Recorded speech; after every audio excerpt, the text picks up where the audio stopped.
les excursions familiars de la meva infància a l'Albufera d'Anna, però sempre que torno em sorprèn la bellesa del llac.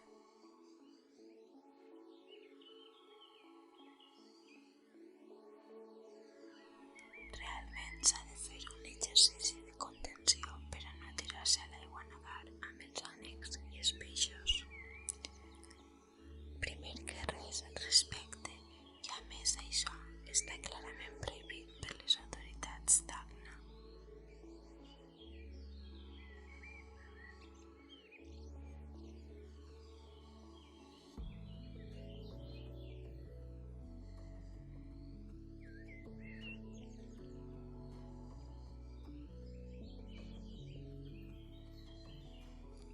Per a refrescar-nos ens conformarem amb aquesta aigua limón amb un sabor un pèl sospitós, però suficientment deliciós.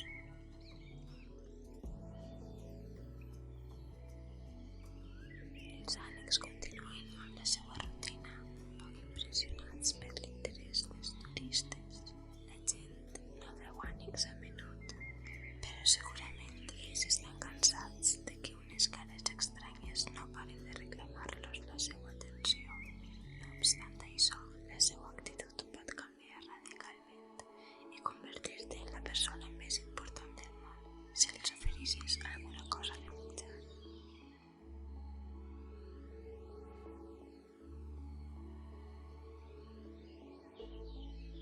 És una pena que a causa del coronavirus no es pogueren fer passejos en barca. Haguera sigut l'activitat perfecta per a fer després de dinar. I ens apuntarem per a la pròxima vegada, si és que està permès.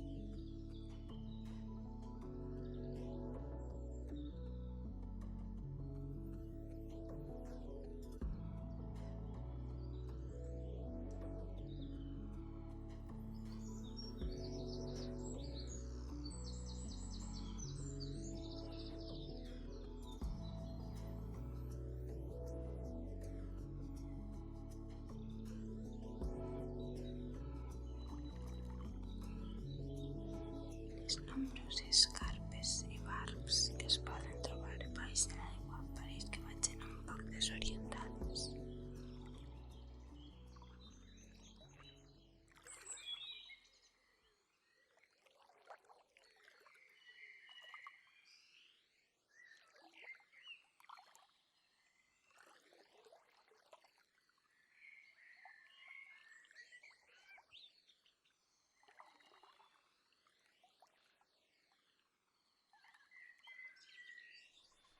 Els musulmans varen convertir el llac en un embassament mitjançant el qual regar les terres adjacents, cosa que continua fent-se avui en dia.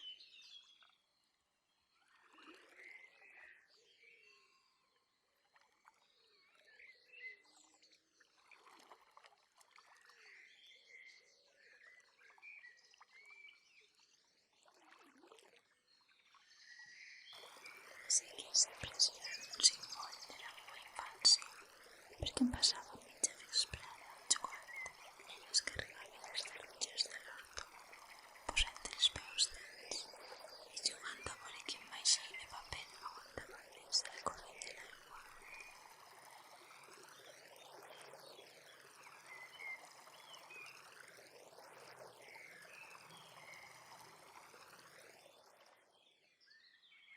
Els arbres ens proporcionen una ombra molt agraïda i els colors que ens envolten van d'un extrem de la gamma del verd a l'altre extrem de la gamma del blau.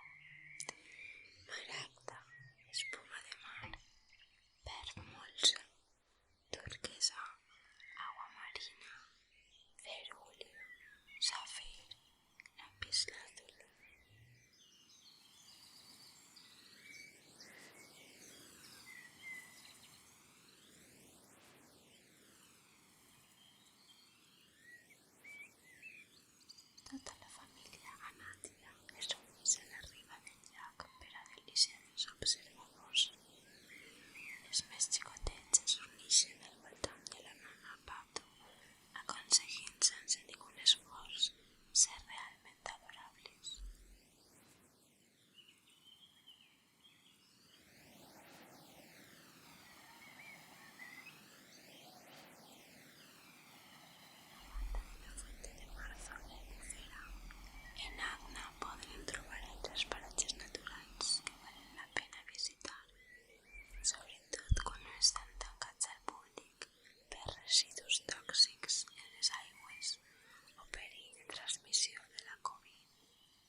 Al centre del palau està el pati i la sala àrab.